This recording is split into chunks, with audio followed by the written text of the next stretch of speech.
So, ito na nga. Guys.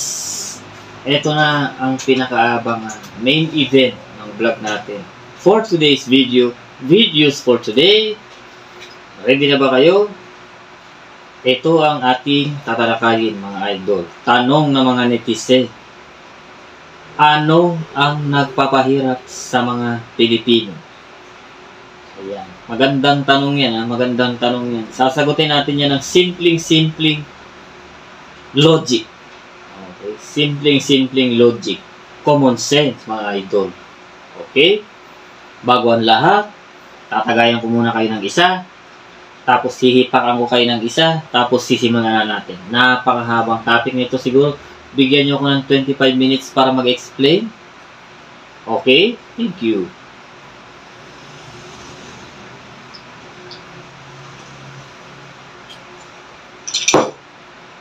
Tanong ng mga netizen. Ano ang nagpapahirap sa mga Pilipino? Napakasimpleng tanong, mga idol. Common sense. Sentido común, mga idol. Yung lifestyle ng mga Pilipino ang nagpapahirap sa mga Pilipino, mga idol.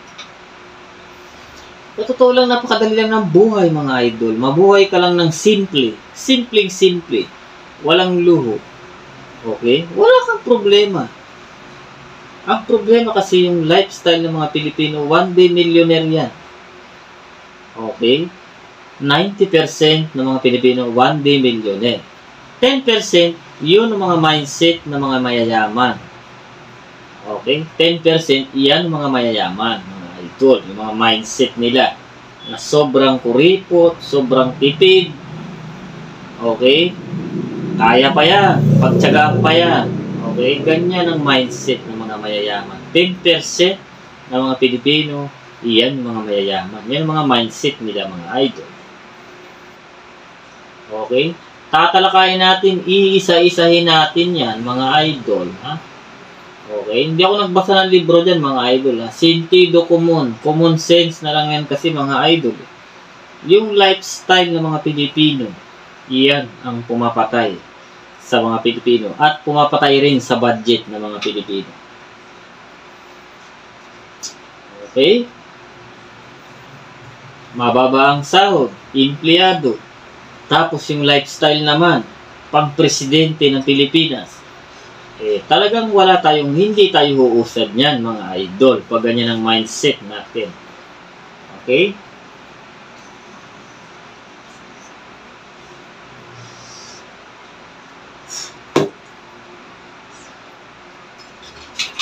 Marami tayong sample, mga idol. Marami tayong sample.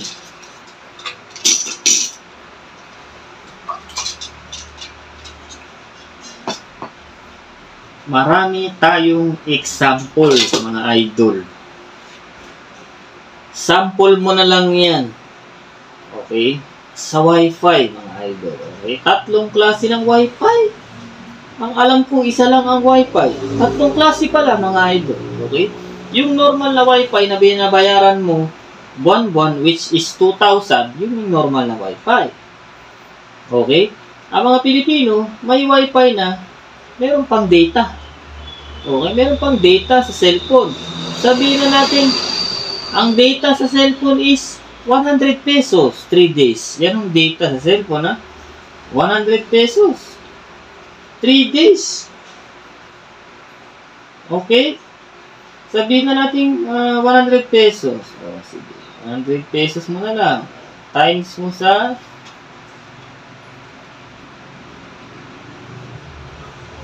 Times mo na lang yan sa 100 pesos is 3 days is 8. Times mo na lang sa 8. Data, 800 monthly. Times mo sa 3 yung anak mo. Times mo sa 3. 2,400. Wi-Fi nila sa cellphone.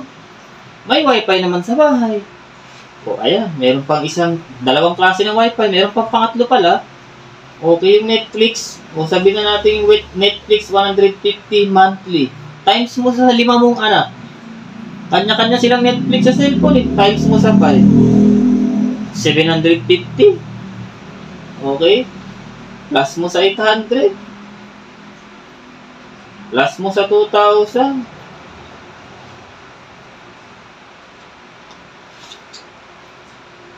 Okay? 2,000. Plus 2,000. Plus mo sa 800.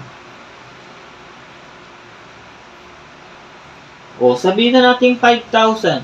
Okay? Sa Wi-Fi pa lang yun. Wi-Fi pa lang yun mga idol.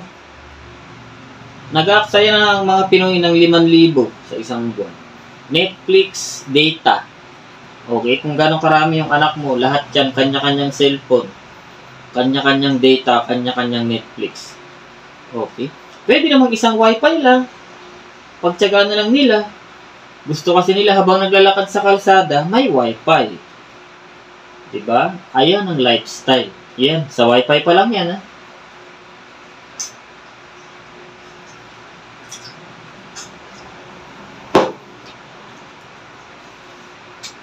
Noon, ang lifestyle noon is babudget ka sa ulam ng 500 pesos. In the whole day na yan, 3 times a day.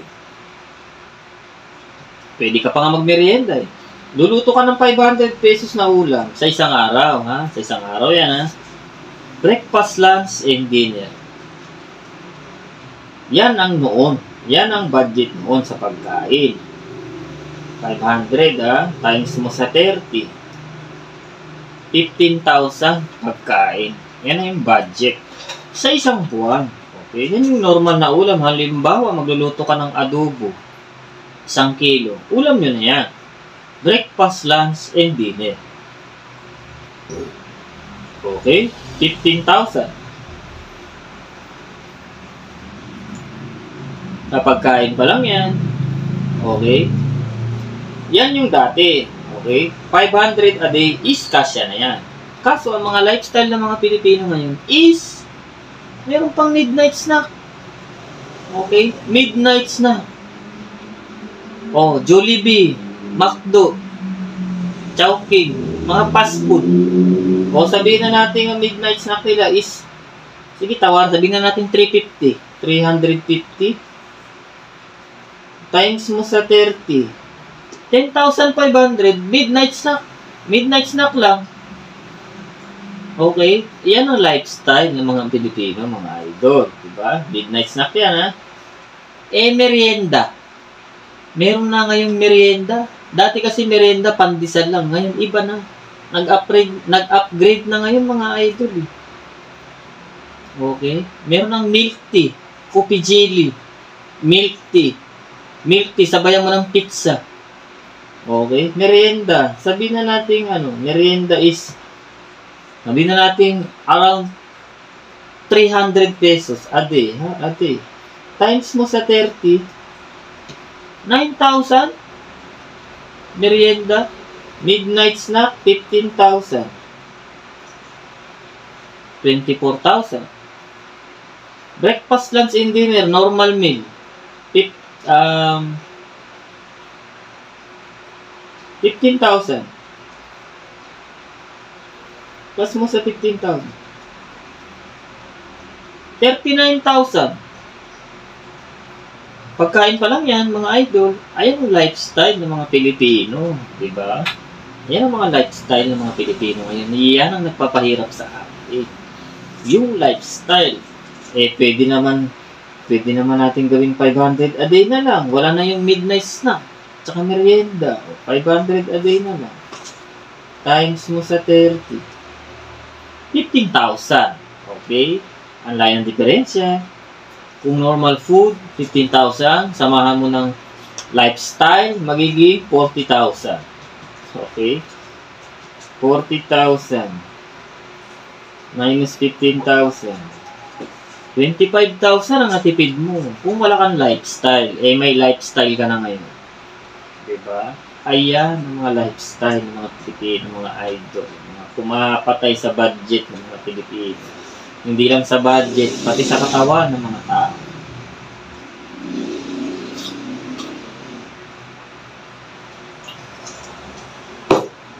Di ba? Sample pa lang yan. Wi-Fi and pagkain. Lifestyle. Busog na busog ka na. Kailangan mo ng panghimagas. Mag-ice cream ka. Okay. Busog na busog ka na eh. Tapos yun ang kumain ng lunch, mag-ice cream ka. Okay? Panghimagas eh. Kasi kailangan matamis. Nakakain mo lang. Pampababa raw, sabi. Kahit hindi naman. Pampababa raw ng kinain. Yung isang gano'n ng ice cream, sabihin na natin yung pinakamurang ice cream, pinakapipitsugin. 300, 1 gallon. Times mo sa 30 days yan, 9,000 panghimagas. Diba? Ang laking pera mga idol. Dinaig mo pa yung mga CEO. Diba? 9,000. Napakalaking pera sa pagkain. Sa lifestyle pa lang ha. Lifestyle pa lang, patay ka na. Okay? Yan ang number 1 nagpapahirap sa mga Pilipino, yung lifestyle. Kung afford mo, okay lang. Kung natatakong ka na ng pera, sumasahod ka na ng 500,000 a month, pwede ka mag-lifestyle. Pero kung hindi pa afford, wag na lang. Bakit mo pahirapan yung sarili mo, mga idol? Yes or no? Bravo.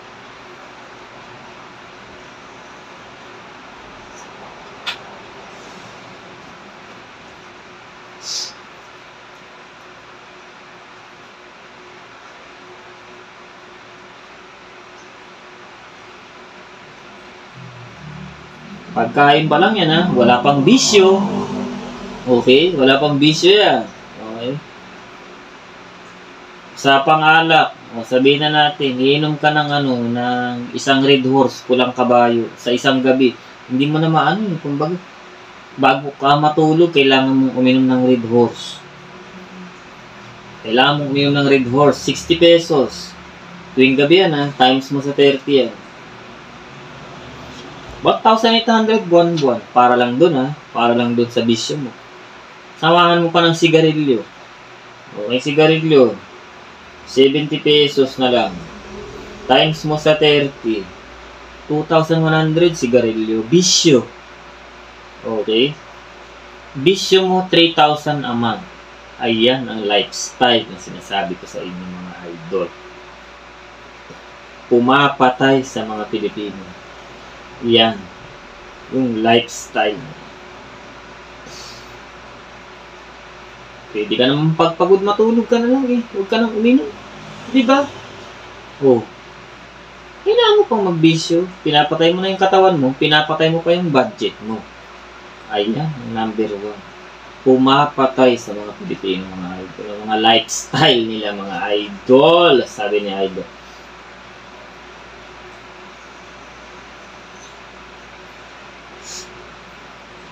Biruin mo kung minimum ka 600 a day. 600 a day ka times mo sa 30. 18,000. Negative ka pa sa lifestyle mo. Yung lifestyle mo, 50,000. Negative ka pa. 50,000 minus mo sa sahod mo. Negative ka pa ng 32,000. O anong pinambili mo ron? Sa lifestyle mo, pinangutang mo. Hanggang sa nabaon ka na ng nabaon sa utang. Ayan ang lifestyle ng mga Pilipino, mga idol. Diba?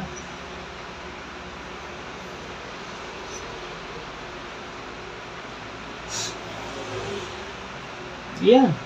Yan ang pumapatay sa mga Pilipino. Usapang birthday. Ayan, usapang birthday. Pwede naman simple lang na birthday. Pwedeng simple lang na birthday. Pwedeng yung asawa mo lang, ikaw, mga anak mo, konting-konting kapitbahay, sige, konting kamag-anak, sabihin natin mga 10 sa kamag-anak mo. Total of 15 lang kayo mag-celebrate ng birthday mo. Hindi, iimbitahan mo yung buong barangay. Okay? Papatay ka ng 10 baka para sa birthday mo. O, diba? Yan ang lifestyle. Yan ang mga sample lang yan. Sinasample ko lang sa inyo yan, mga idol. Yan ang real talk na real talk. Reality na nangyayari, mga idol. Okay?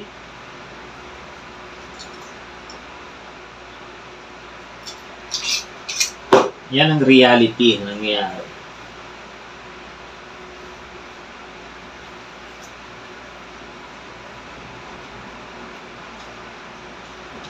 Wala pa din yung scatter, ha, mga idol. Ano yung scatter? Casino, online casino.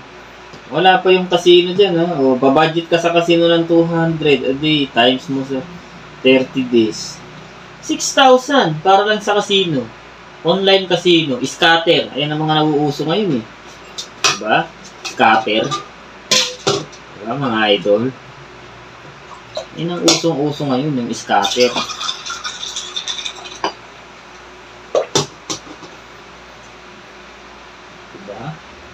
Ang sinasabi ko sa inyo, lifestyle pumapatay sa mga Pilipino.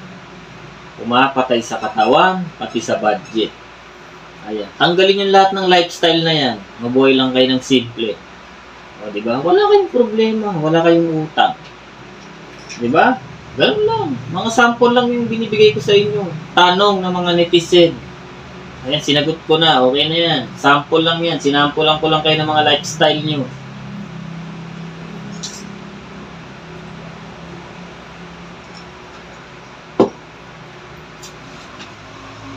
Pag di afford ng sweldo, wag nang pilitin, mga idol. Mahihirapan lang kayo.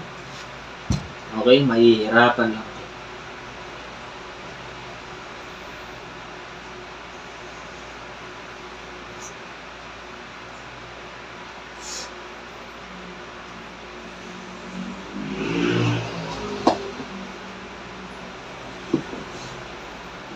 Di ko sinasabing mayaman ako, mahirap lang ako, mga idol. Kung mayaman ako, di sana hindi na ako nagtatrabaho.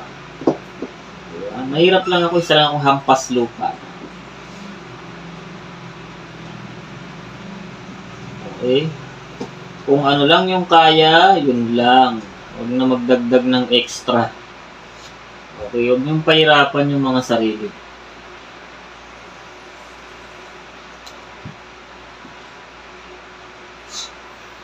Tanong ng mga netizen. Sinagot ko na, ha? Okay na yan.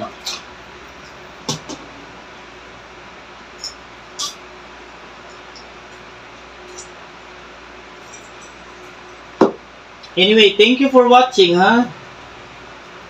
1,071 subscriber. Shout out sa inyo. Okay, kahit walang kakwenta-kwenta yung mga video natin is pinapanood nyo. Pag nag-upload ako ng video, magkaroon lang ako ng 1 view, okay na yun sa akin. At least may nanood. Diba? Okay na yun sa akin. Masaya na ako. May manood lang ng 1, 2, okay na yun. Okay? Kasi gumagawa tayo ng video. Mag-vlog tayo, eh. Okay? Balang araw, aanihin nyo rin yan. Yung mga pagbablog nyo dyan. Sasahod din kayo. Balang araw. Okay?